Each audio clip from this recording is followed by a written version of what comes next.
Hi folks, and a big hi to all my new subscribers. Well, it's a beautiful morning in the UK, so I'm going to carry on in the greenhouse today and I'll show you what I've been up to for the last couple of days.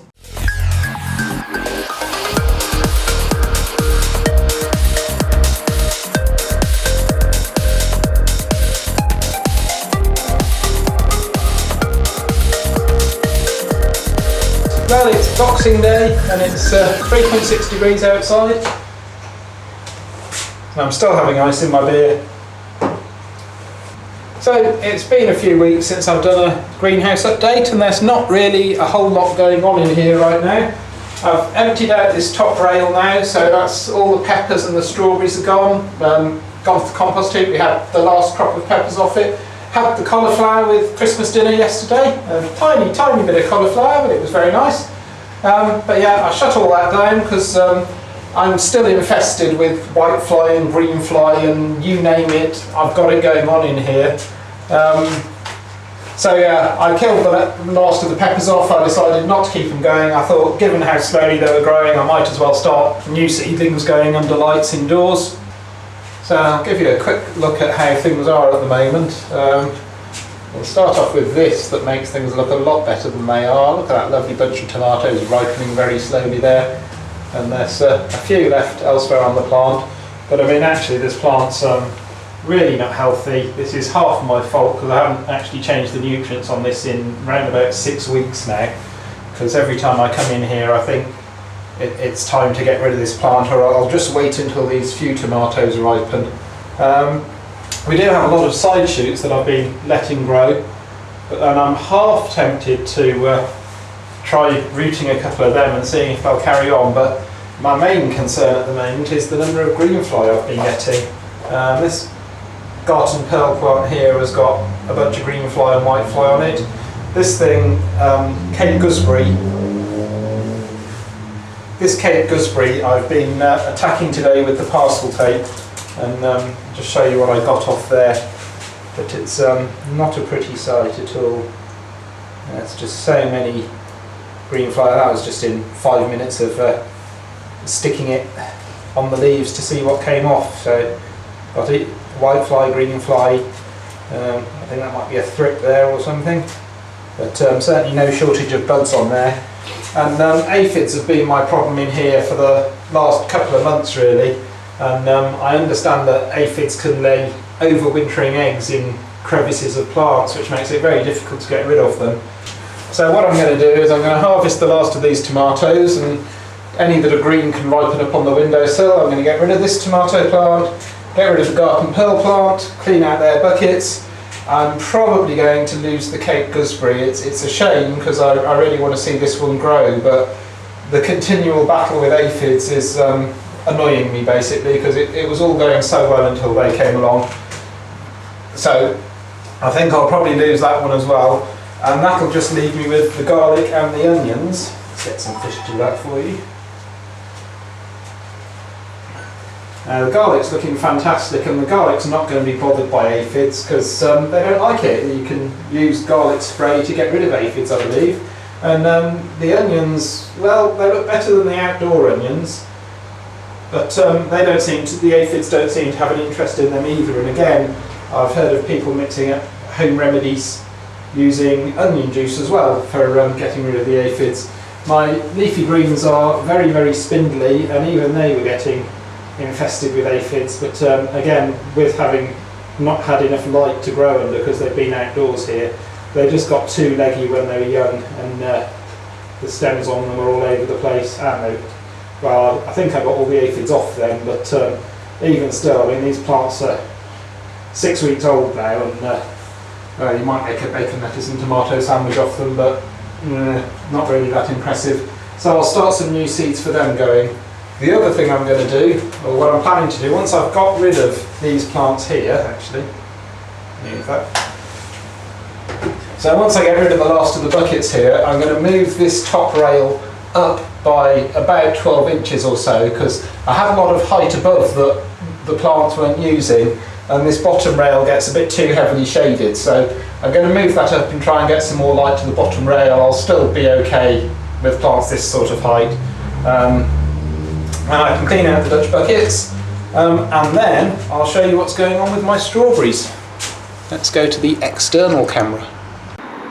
So in here we've got the 12 strawberry buddy plants that came in pots that never looked too healthy, but they all still seem to be just about alive. One of them's flowering, my goodness, that's a bit keen. They still seem to be alive, so I'm going to clean those out of their pots, wash the roots down and get those going in some nutrient solution. And the strawberry finesse plants look far, far better. They're looking positively glowing. And I think now that they've had a touch of frost for a few nights, they can also start going into the NFT rails. Right, I think that's enough of the talky bit. I'm going to get on and do some work now. Oh, it's nice.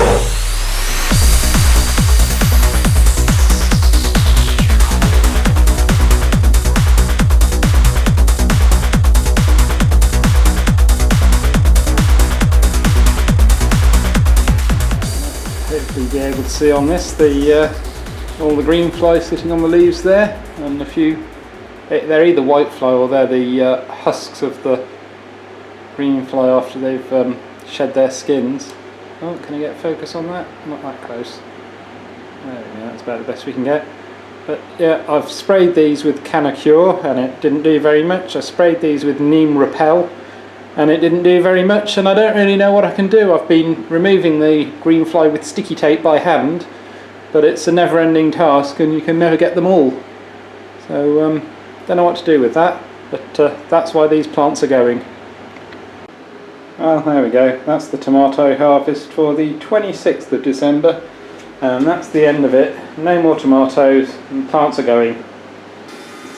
I'm draining all these buckets out now, and the drain is of course going through my little waste pump to the water butt outside, which is overflowing, but never mind.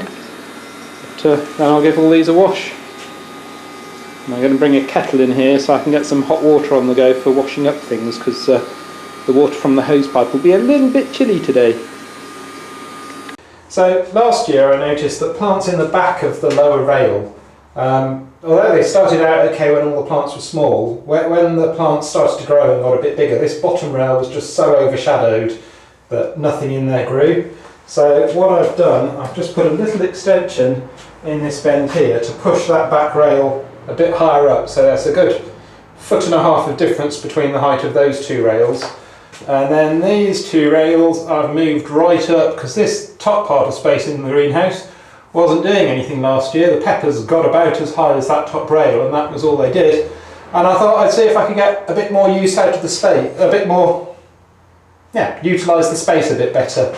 So we've got our two rails and I need to use my folding step to reach that top rail. But that's fine, I don't mind doing that. It's not like I have to get up there too often. So I just need to sort out the drains and the feed for that. I'm not sure my little water pump's going to pump water that high, but I'll give it a try. So I've got my black hose and my drain all hooked in now, and I've plugged it onto the pump in there and put some water in for a little test. But I kind of feared this may happen, because when I turn the pump on, you can hear the pump start up, and you can see it's dragged some water out of there. But if we go up to the top rail, you'll probably be able to see this better than me. In there, we're totally dry still, because that pump hasn't got enough head on it to raise the water 3 metres or so. It's supposed to have a 3 metre head on it, but it can't raise the water up as high as that. So I'm going to have to get a different pump, and I'm going to have to shop carefully, because the last time I did this, I ended up with that pump, which was a bit bigger than I was expecting.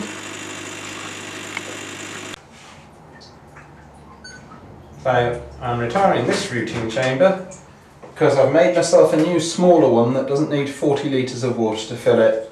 So I'm going to get this filled up. I'm going to put a little heater in the bottom of this to keep things at 20 degrees C. I'm going to put an ultrasonic mister in here, and I'm going to get a dozen strawberry plants in there, and then I'm going to plant some seeds and get them under a light indoors. So I've got the water in my rooting chamber aerating away there. I'll leave that bubbling away for an hour, and I've dropped a 200 watt heater in to get it up to 22 degrees C. And once that's warmed up, I'll put some nutrients in that, And then I've got a bucket of just slightly warmer than cold water to stop my hands freezing, and I'm just rinsing each of these ones out in turn to clean the roots off and get them ready to go into the growing media. And the strawberry buddy plants I've had to leave outside for now to thaw out, because I don't want to shock them by dropping them into 22 degrees seawater straight away. But I'm just getting the mud off these. They've come out of the ground very cleanly, giving them a little rinse to get any pests I can find off there. Now, the roots on these strawberry plants are already a bit long for the net pots, so what I've done is I'm going to cut, well, I've done it on this one, I'm going to cut a slot out the rest of them as well, so that I can dip the roots down through that pot. Which probably makes that rooting chamber unnecessary for these strawberries, but I'll see if it's needed for the buddies, but these might end up going in the rail directly. This is one of the strawberry buddy plants that came in the little black pots with the kind of crappy peat soil with them. And I thought at the time that the soil looked a bit rubbish, but I mean, just look at the amount of roots that this thing's put up to try and feed this tiny little plant at the top. There must have just been pretty much no nutrients at all in that soil, and I haven't been feeding these. So they're going to get the good life from now on. Okay, so I got all my strawberries in from outdoors now. The first 9 along the top rail are these strawberry finesse, and they came as bare roots, which was actually a whole lot easier to work with. And then the remaining, what's it going to be, 11, 14 plants were these strawberry buddies that came in pots of terribly poor peat soil. And well, I don't know, probably people who know what they're doing will say this isn't the time of year to transplant them in, but this is the time of year I've got some holiday, so as far as I'm concerned this is definitely the time of year to transplant them in. And you know, the state of this one, I'm not sure if I hadn't transplanted it whether that one would actually make it through to the March or so. Well folks, I've had fantastic fun in here today and outside sorting out all these strawberries.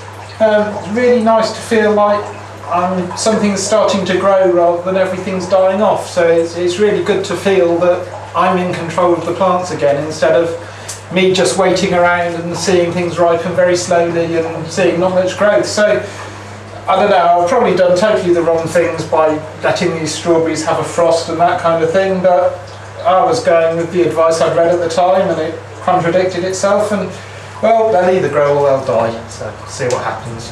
Fingers crossed. Anyway, thanks for joining me. See you next time. Cheers.